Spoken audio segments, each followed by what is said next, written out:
Welcome back, ladies and gentlemen, to our next module where we're going to be talking about hormones and metabolic regulation. In this module text that's online, you'll find that most of the details of the hormones are actually listed there and how they react to training and so on and so forth. But today we're going to look a bit specifically about a few things. So we're going to talk about how hormones actually affect the cells that they interact with. So this is to do with cell signaling. We're going to talk a little bit about how the body creates proteins and a bit about hormonal influence on muscle protein synthesis. Going to talk quite a bit about insulin and its effects in terms of glucose and amino acid uptake, and I'm going to talk a lot about insulin and fat storage as well, and some of the issues related to what's called the insulin hypothesis of fat storage, which suggests that insulin is the antichrist when it comes to fat storage, and it's something that needs to be controlled and completely abolished. But as we'll see, that insulin is actually very important to us to consider even in stages of dieting, because without it we can be at danger of some pretty nasty things happening to our body and to our muscles. We're going to talk about cortisol as well, simply because a lot of people in the modern world talk about stress, have a lot of stress, and also the stress that we impose on ourselves through training, is going to initiate cortisol release. Training, diet, lots of environmental factors can influence that.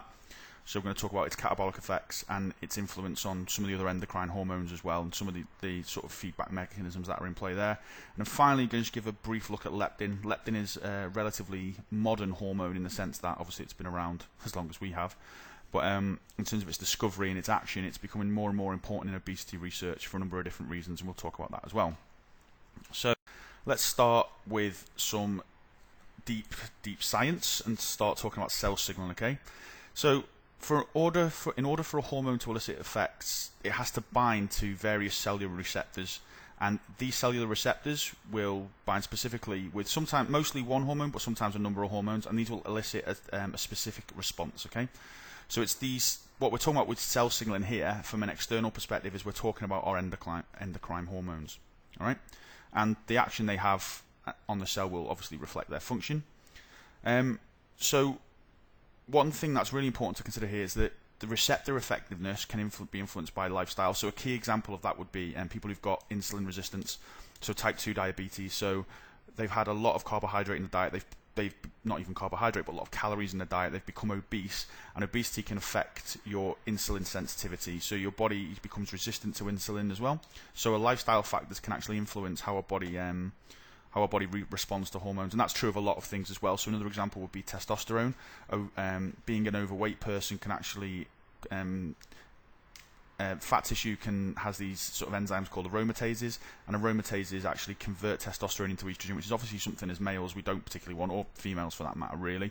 Even though they produce obviously a lot less testosterone, we don't want that converting into more estrogen, because estrogen in men in particular is going to lead to a lot of excess and unwanted fat storage. So it becomes almost a vicious circle of fat gain and those things if we're not controlling those things. So in terms of signaling, we've got two types of signaling. So we've got local signaling, which we've got paracrine signaling. So this is where we've got secreting cells within sort of various tissues, and then they have their target cells around them. So we're not really interested in that one for the sake of this. Well, that's called paracrine signaling. So if you see that word dotted about, then you know what that means. And then next to that, we've got synaptic signaling, which is obviously covered in quite some depth, because we've talked about how neurons transmit information between neurons, and we've also talked about motor physiology as well. So we've talked about the motor junction there as well. Okay, so that's a similar sort of principle there. What we're interested in here is how one part of the body communicates with another. So we're talking about long distance signaling here. So we're fundamentally talking about hormonal signaling. So we have endocrine cells, and the various cells, endocrine glands that we've talked about earlier. So you've got your thyroid, pituitary, so on and so forth, and they release their kind of endocrine material, as it were, so your insulin, your growth hormone, your testosterone, into the bloodstream, and then they travel through the bloodstream until they reach their target cell. Okay, so that's how our brain can have long-term regulation over the rest of the body, and obviously then you've got things like insulin, which then sort of cut out the middleman, because they detect blood glucose directly, so that insulin can be released from there, so we can actually uptake glucose into our cells where we need them. So that's a very brief overview of cell signaling, but that's kind of how we get about the process and the three main types that are in the body. And okay, so now I'm going to get into the nitty-gritty of cell signaling. So we're going to talk about the differences between water-soluble and fat-soluble hormones. So we're going to start with water-soluble, and they rely on extracellular receptor binding simply because with fat-soluble hormones they can just pass through our cell membranes, okay? into the middle of our cell, obviously, to perform their actions. We'll talk about that a bit more depth in a minute.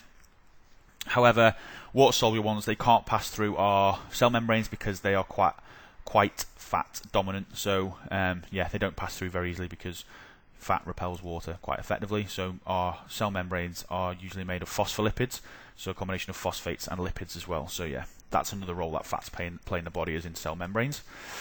So we get extracellular signaling, and it takes place through three types of receptor.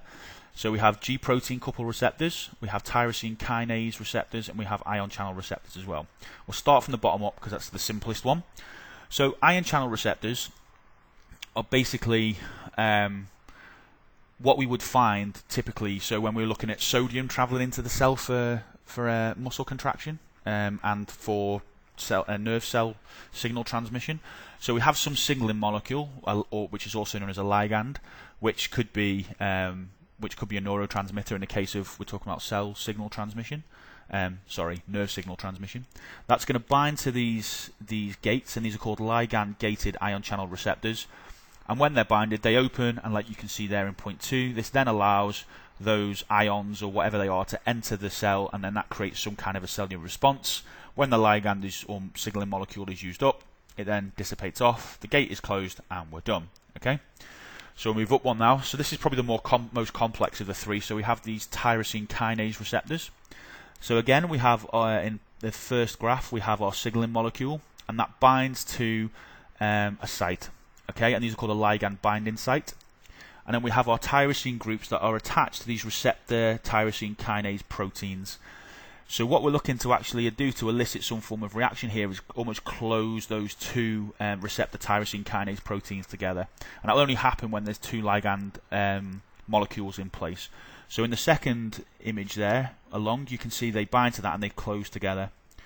Then what we have is we need a little bit of energy because we need 6 ATP, which is adenosine triphosphate, which is our main energy currency, as it were, to actually then bind phosphates to those tyrosine kinase receptors within those receptor proteins. When the energy is then present, this then pulls in what are called relay proteins. So we have these inactive relay proteins in our cytoplasm that pulls in these inactive relay proteins, activates them, and then they go off and cause some kind of cellular response related to what that signaling molecule does as well. Okay, and in the top one we have a G protein coupled receptor. So in the first image we can see we've got that embedded in our surface, ready to receive our signaling molecule. We then have a G protein which is an active, and at this stage it has got a molecule of what's called GDP, which is guanosine diphosphate, attached to it. And then we have our enzyme, which is then going to elicit some kind of cellular response.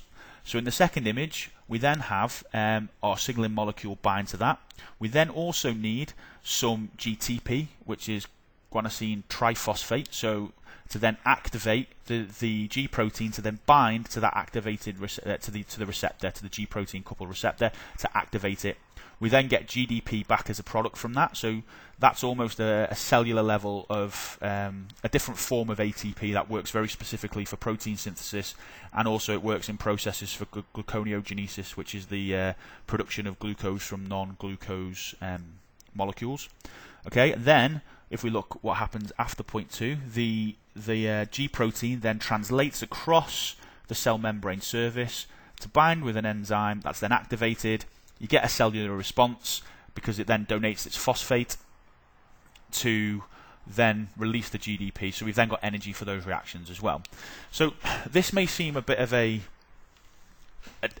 unnecessary thing to learn, I guess, or something that might not seem very relevant, but when you get into sort of deeper learning, you want to understand the mechanisms of insulin and things like that as well, and you want to talk about insulin resistance or talk about growth hormone deficiencies or sufficiencies or various conditions related to water-soluble hormones.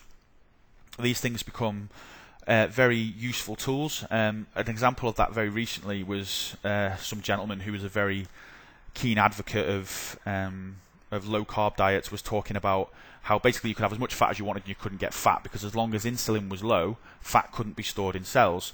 And without understanding this kind of thing, you might not be able to read the research papers that shows that fat can actually be stored into an adipose tissue. So dietary fat, fatty acids in the blood can be transported into adipose tissue, into body fat tissue, without the need for insulin.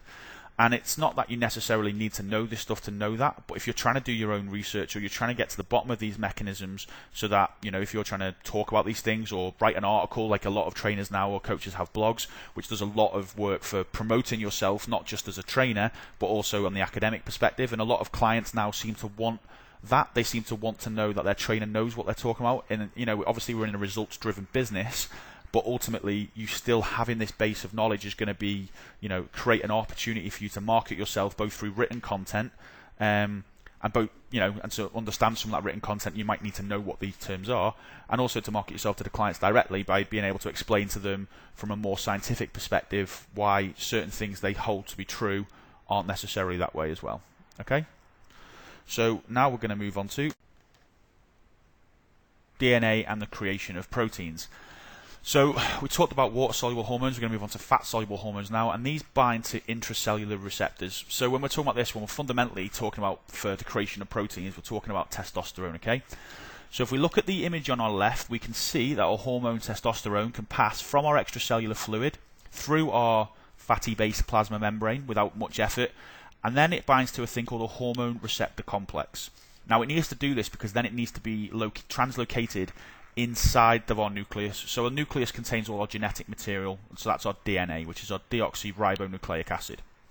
When it then gets to the specific point in our DNA where the hormone receptor complex sort of delivers it to, which is related to the action of that hormone, it then unravels a little bit of our DNA and produces what's called mRNA, which is messenger RNA, which is messenger ribonucleic acid.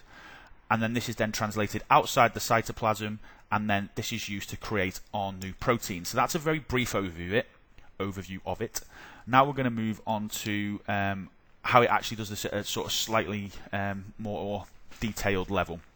So we've got three types of RNA that are involved in this process. We've got our tRNA, which you can see has got these little green dots attached to them on both sides. So they're proteins, okay? So there are amino acids, okay? So our individual amino acids are in our cytoplasm of our cells.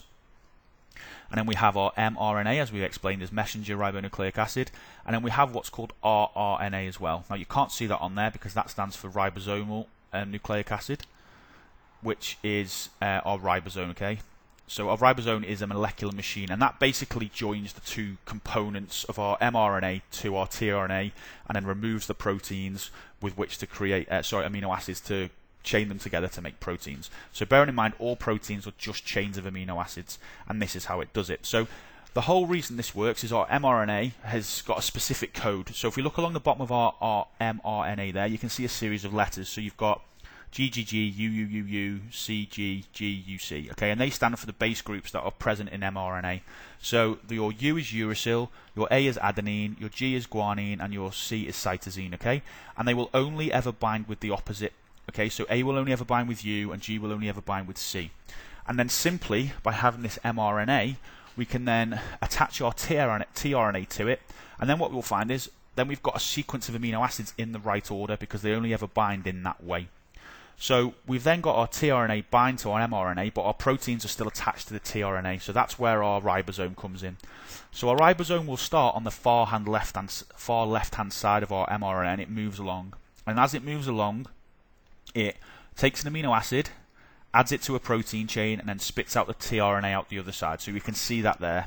You can see if you look at the middle there that the tRNA to the left has then been released, the CCC, to then bind with another amino acid for then a future strain of mRNA. When another protein needs to be produced, it can be used up again then. So these are used multiple times if they need to be. And like I say, from the right hand side, that CAG is going to be next, combined into the GUC, and then the AAA that's in there will be ejected with the amino acid removed, and then the AGC will be next to attach the amino acid to it. So then we're going to get this chain of amino acids related to our mRNA. So that's exactly how our DNA produces proteins. Okay, so just take a second to absorb that because it's quite a complex, it seems like a complex thing, but it's not really that difficult. We have a set pattern, we have set one side of the jigsaw puzzle that then has to relate to the other side of the jigsaw puzzle, and those other sides of the jigsaw puzzles are the proteins. It sticks those bits of the jigsaw puzzle together and they're associated proteins, and then we have our protein chains. Okay, so that's how water-soluble and fat-soluble hormones do their thing. So we're going to move on to now insulin. Now, insulin is known as a storage hormone simply because it uptakes amino acids, carbohydrates into cells, and it plays a role in fatty acid uptake into fat cells. But fundamentally, when it's bound to a fat cell, it actually stops the release of adipose tissue, sort of fatty acids from adipose tissue as well. So that's why it's got such a bad reputation in fat loss, because when a cell is bound to insulin, or when insulin binds to a cell, should I say, it actually stops the release of fat from that cell. And it does this, well, in terms of, we'll talk about transport first, okay? So it does this by activating a receptor called a GLUT4 receptor, and that allows glucose amino acids to enter a cell. So if we look at the bottom image on our left there, okay, we can see that without the action of insulin, GLUT4, which is a transporter, one of those transporter sort of enzymes, stays within the cell and glucose remains outside the cell. Then if we move to the right, when insulin binds to those receptors, okay, it opens gateways that then allow, GLUT4 comes to the surface and then acts as a transporter to allow glucose to enter the cell. Now, an important note I've put on there is that resistance training allows GLUT4 to move to the surface without the action of insulin. So what that means is that the sheer act of lifting weights means that we can transport more glucose inside of the cell without the need for a release of insulin. So if you've got anybody you're ever working with someone who is overweight or who has poor insulin sensitivity, if they do need carbohydrates in the diet, around training is a good time to do this. And it will actually help recover insulin sensitivity because you're not dumping insulin out all the time as carbohydrates, because you don't need as much insulin simply because you're doing part of that job for them as well. And that's for quite a number of hours after you finish resistance training as well. So I think it's around 16 hours. Don't quote me on that, but you can find that out easily enough anyway. So that's an important thing to consider there. Now, if we look to the right-hand side, we're going to talk about fat storage now. So you can see that insulin-mediated uptake of glucose into adipose tissue can take place. So we can, in theory, store glucose as fatty acids. So if we look at the bottom left of that image with the cell on the right-hand side, you can see the GLUT4 is activated and glucose goes inside the cell. Then by a process of lipogenesis, we actually create these little green squiggles, which are fatty acids, okay? This is just lipogenesis, the creation of fats from non-fat sources. Okay, then we can also have dietary fatty acids, and these are packaged as what are called chylomicrons. So chylomicrons are just transporters from the liver that allow dietary fatty acids to be carried around the body. These can actually then just be activate lipoprotein lipases, and these free the fatty acids for transport into the cell. So we've got two ways there of getting fat from either carbohydrates or dietary fatty acids. Now, I'd just like to say that the conversion of glucose to fatty acids doesn't take place except in exceptional circumstances. It does stop the release of fatty acids, that's true. Glucose will stop the release of fatty acids from the cell it binds to, but just be very careful when people say glucose is converted to fatty acids. It can happen, but the amount of glucose you'd have to eat, or carbohydrate you'd have to eat, is very, very, very high, probably over 1,000 grams. Or the body needs to manufacture fatty acids because you've got a low-fat diet.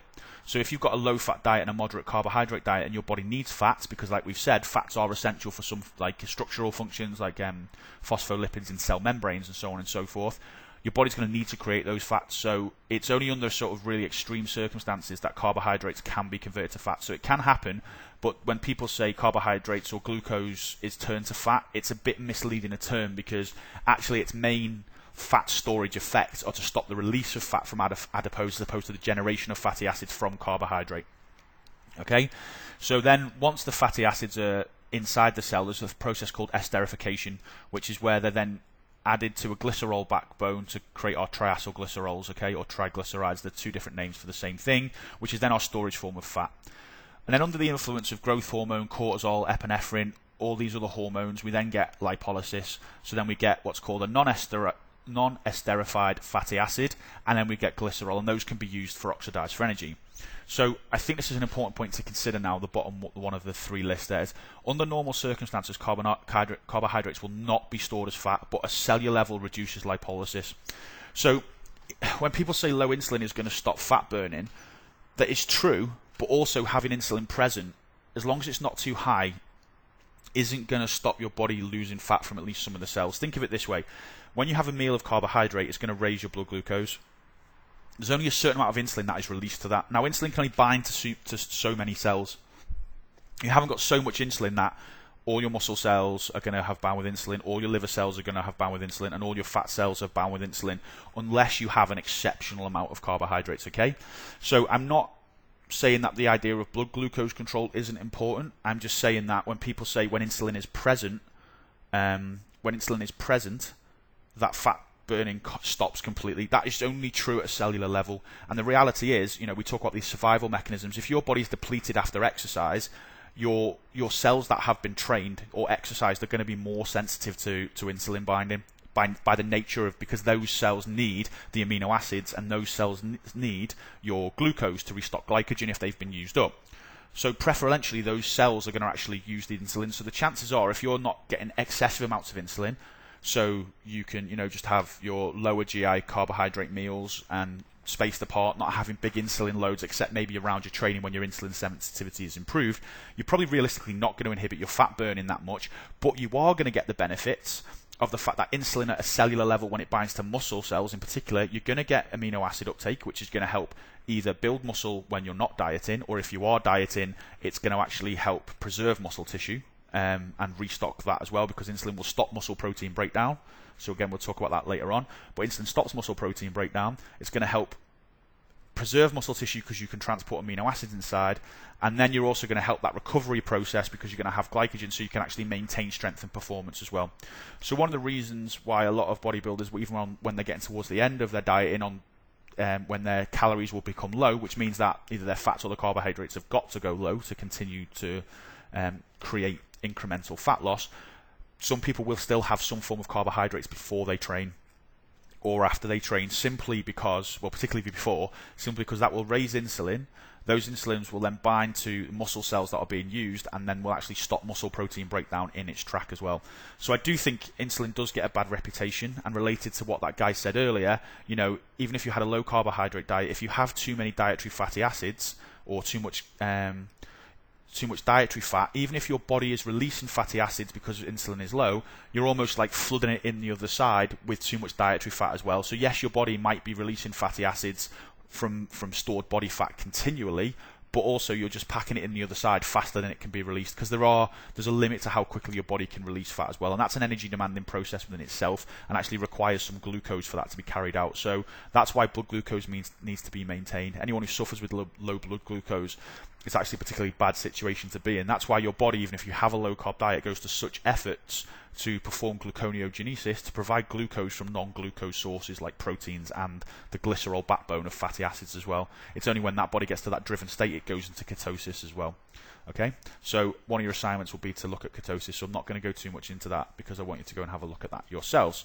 So insulin we've now dealt with. I think I've made it clear where my stance is in terms of carbohydrates. I am and Neil is generally pro-carbohydrate. Like I say, there are situations where carbs may need to be dropped, latter stages of dieting when calories need to be lower, or for people who have poor insulin sensitivity, carbohydrates might need to be removed for a while in order to let those insulin receptors almost recover, I guess would be the way to put it, to give them a bit of a break.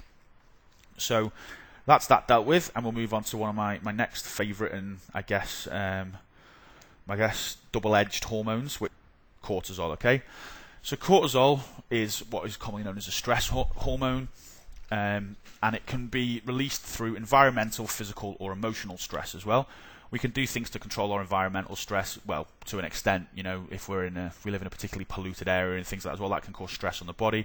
Emotional stress is about having positive relationships, both with not just loved ones, but at work, so on and so forth. Those sort of emotional stresses can cause cortisol levels to be elevated, and it's something that as trainers we need to be aware of if people are under physical, emotional, and environmental stress. Particularly the last two are the ones that we can control most of, the physical and emotional.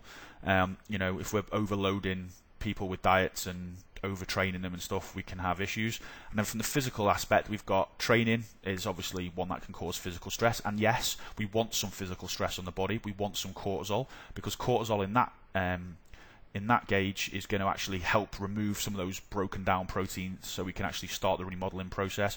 Injury is another form of physical stress, which can actually be linked to cortisol as well, and there's a reason for that as well. I'll talk about that in a second. And then obviously we have nutritional stress, and by that what I mean is either poor nutrition or inadequate nutrition, well, poor and inadequate nutrition or undernutrition. So if we have not enough carbohydrate in the diet, you'll tend to find that a lot of people will struggle to sleep because their cortisol levels will go up, because cortisol is going to stimulate you to actually produce more glucose from cells. But it's also going to try and keep you awake because that survival mechanism kicks in, where it's like, right, you need to eat now. It's not going to let you sleep because your body needs some form of fuel as well. Another important one is fluctuations in blood glucose, and this has been related to reduced thyroid function. So as we go through nutritional stress through diet, okay, and then we might have, if we don't eat all day and then we have big fluctuations in blood glucose, that can actually impair our thyroid function or reduce thyroid function, which can have a profound effect on metabolic rate as well. So when we talk about insulin and we talk about maintaining blood glucose levels, we want to be able to do that in a way that allows us to efficiently restock our muscles and allow amino acid uptake and all that stuff, but we also don't want big spikes in glucose all day long. So we need to be able to think about mechanisms by which to control our blood glucose. So eating lower GI carbs, I do talk about that a lot in the fats and carbs modules and some of the issues with that. So having combined meals with fats, which actually stabilizes and lowers the blood glucose response because it slows digestion. Having proteins with those meals as well, because it actually helps the uptake of blood glucose quicker, because protein in itself releases insulin. So you get a kind of the insulin response from protein and carbohydrates, which then means you've got more insulin than glucose effectively for that reason. So then you end up with a quicker uptake of blood glucose as well. So that's a good reason for having mixed meals, so you can control your blood glucose that way. Fiber as well has the same thing. So fundamentally what we're talking about here is making sure that people have balanced meals, not just saving up all their carbohydrates for like 2 or 3 meals a day. Well, maybe 2 meals a day, depending on how often they eat them. So then obviously we've got emotional stress, physical stress, environmental stress, taught through them, and then we get this stress response. Okay, now this stress response is going to lead to the release of cortisol, and this is also going to have issues with your hypothalamus and your pituitary, so your control centers as well. So we're going to get increases in corticotropin releasing hormone, and we're going to get it in adrenocorticotropin releasing hormone. I always struggle with all these acronyms, it's difficult for me to remember. And those things then are going to influence, obviously cortisol is going to go up, but your ACTH in particular is going to influence things like having high adrenaline levels, and importantly for a lot of people is aldosterone. So you get a lot of people who've got cortisol issues actually have really bad water retention. I've seen it happen with bodybuilders when they've been stressed, or they've put their body through a lot of stress, and they go on stage and they look terrible even though they're very lean, because they've had this massive cortisol response, which has completely messed up their other hormones via this sort of feedback mechanism through the pituitary, and they actually end up watering over and looking like really flat and almost fat, in fact, even though it's just they've had this massive water response. So it can affect us at a central level as well. And like I say, on the other side, we're going to downregulate thyroid stimulating hormone and growth hormone releasing hormone. So we're going to get a reduction in those sort of things, which obviously then has implications for muscle loss and our general overall metabolism. Okay, so we need to be able to control cortisol. So being aware of it and being aware of the signs and symptoms of it is a really important thing. So if you've got clients or yourself, if they don't sleep well, if they are under a lot of emotional stress, either through work, so on and so forth, if they're training injured or they're overtraining or they're on a diet, and it's a combination of these factors, we need to be aware of these things to actually control them, because cortisol does some bad things, but it does some good things, and it's getting a balance between those things as well. So high cortisol levels, cortisol in general will increase lipolysis, so it will encourage fat breakdown. It makes sense if you're not providing enough energy that you need to break down fat. It improves our inflammatory response, which actually acts as a bit of an anti-inflammatory. So when we have corticosteroids, their anti-inflammatory properties, it's because of that. So that's a positive thing it does to an extent. But it also increases muscle protein breakdown, again, to provide that energy. So we're talking really in excessive amounts here as well. So if we are putting a lot of strain on our body, a lot of stress on our body, we're going to get these really marked elevations in cortisol. And then we're going to get a reduction in steroid hormones, because things like estrogen and testosterone, they are produced through the same mechanisms from cholesterol. So cholesterol gets a bad rap. We'll talk about that in the fatty acids module anyway. Cholesterol gets a bad rap, but actually it's used to produce a lot of hormones that are important. And like I say, the survival things takes over. So our sex hormones, for example, aren't going to take priority over survival. So if you're under stress, it's a reason why a lot of people suffer with low sex drives if they're under dietary and high training stress as well, or even emotional stress, because cortisol will actually will actually pull the manufacturer away from something that's sexually driven, which is considered, I guess, in a survival sense, non-essential, away to survival mechanisms, which is things like providing energy, reducing inflammation, liberating energy from protein. And it's also, high cortisol is also been linked with insulin resistance as well. So a lot of people will avoid carbohydrates at certain times because their cortisol levels will be elevated. But it's not necessarily a good thing to keep them too high for too long. So look out for signs and symptoms of those things. If there's one thing I'd advise to do a bit of extra reading on, it would be that sort of thing as well. Cortisol tends to have an inverse relationship with insulin. So if your insulin goes up, your cortisol goes down. So when we wake up of a morning, our cortisol is generally at its highest and our insulin is at its lowest, simply because our bodies are telling us to get up and eat. So one of the reasons we wake up of a morning is because cortisol wakes us up to tell us to go and eat. So one of the ways we can control cortisol is to have structured carbohydrate feedings, either maybe a few times a week if someone's on a low-carb diet, or particularly if they struggle to sleep at night, actually taking carbohydrates before bed, which isn't advised by many people, is a good way of actually reducing cortisol, supporting good sleep, increasing serotonin as well. So you actually, as long as you're not taking large amounts of sugars or anything like that, which is going to give you massive spikes in blood glucose, some carbohydrate before bed can actually have benefits in controlling stress. Personally, I suffer with high cortisol. It's been a big hindrance to me when I've tried to diet before. So actually, when I reduce my carbohydrate intake, I will still keep carbohydrates in my last meal before bed every single time, even if I'm down to 30-40 grams a day, simply because that way I know that my cortisol is going to be that little bit lower, which is going to help me sleep that bit more. And obviously sleep is important for recovery. It's important for mental health, which is going to cause more stress if you're not sleeping. And it's also important then obviously for losing body fat as well in those periods when you're asleep. So we've dealt with cortisol, bit of a double-edged sword. It gets a bad reputation. I'm not saying it deserves that, but just be aware controlling it is massively important. And now finally, on this one, because we've talked about this long enough now, we're going to talk about leptin. Now, leptin is a hormone that is getting a lot of interest in the sort of fat loss and health community at the moment because of the roles it plays. So basically, when we have a energy excess, we get an increase in leptin as well. So typically what would happen is that when we get more leptin, it sends a signal to our brain which tells us that we need to stop eating as much because we've eaten too much food, okay? And what they found, interestingly, was that in obese people, they actually still have high leptin levels. So this doesn't seem to make sense, because why would someone with high leptin levels still be overeating when their adipose tissue is full? So we've got an excess of energy. So if you look at our adipose cells at the bottom, we can see the one on the right is nice and full, and the one on our left is energy deficient. Okay, so it's lost its fat stores. Now, adipose tissue, fat tissue, is often seen as relatively inactive material, but actually it's very active. It releases a number of hormones, and leptin is one of the ones that it drives forwards. So what they tended to find in obese people, despite the fact their leptin levels were high, they actually have a form of almost like leptin resistance. So think of insulin resistance, where it's being released, but the receptors that are relevant to trigger the following processes aren't being bound to. So it's something to consider when you do deal with overweight patients. They may be saying they're hungry, or patients or clients or whichever field you work in, they may be saying they're hungry when actually they're not. It's just that they've actually developed leptin resistance as well. So that's not to say you should cut people's calories too much when they start dieting. You should always incrementally do those sort of things if you are working with other people, but just be aware that it might take a while for them to actually start feeling less hungry again. So this leptin sensitivity might be restored, and they actually think that leptin is one of the feedback mechanisms why people gain weight so quickly after they've finished dieting, because we get these signals telling us to eat more and eat more and eat more as energy excess for these people who have energy excess who then don't reduce it effectively in time. Okay, so on the other side of the spectrum, we've got our state in energy deficiency. So as our body fat starts to get very, very low, this can have really big implications for us, and it explains a lot of what happens to our diet. So as energy levels get low, our body detects that our leptin levels start to decrease as well. So this goes up to our control centers in our brain, and then we get a reduction in luteinizing hormone, thyroid stimulating hormone, and growth hormone. Okay, and in turn, what we do is we get a reduction in sex hormones, we get a reduction in thyroid hormone, and we get a reduction in IGF-1 as well.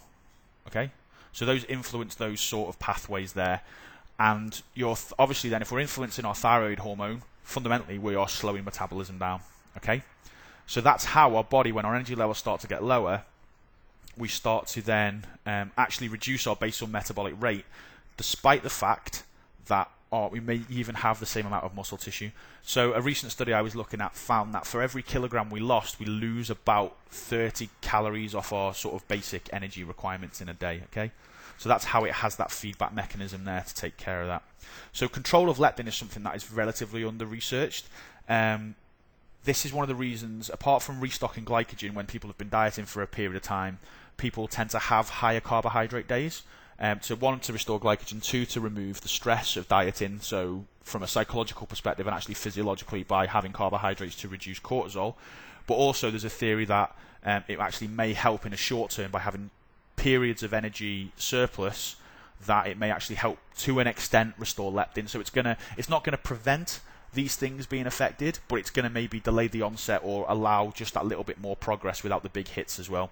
And actually you tend to find that that thinner people, leaner people have better leptin sensitivity. So actually, the leaner you get, and the leaner you become, the actually more often you need to refeed to actually keep losing body weight to a certain point, and then the body adjusts again and the metabolism adjusts. So then you start to put on fat if you eat, 3,000 calories, 4,000 calories, 5 days a week. But doing it once or twice a week isn't uncommon. In some bodybuilders, especially when they start to get leaner, having those slightly higher days actually, for some reason, seems to stimulate metabolism again, although the mechanisms behind this are far from elucidated and are still up for debate. So I'd like to thank you again for watching this video, as is denoted again by our blank white slide. Hope this one wasn't too stressful, and it gives you an understanding now of how hormones do their thing. Like I say, a lot of this stuff might not be directly applicable, but I think if you want to read further around the subject, some of these terms and some of these concepts are really, really important to understand to advance your own knowledge. And I just think it's pretty cool anyway, the way the body works. So I will look forward to speaking to you soon. Look after yourselves. Goodbye.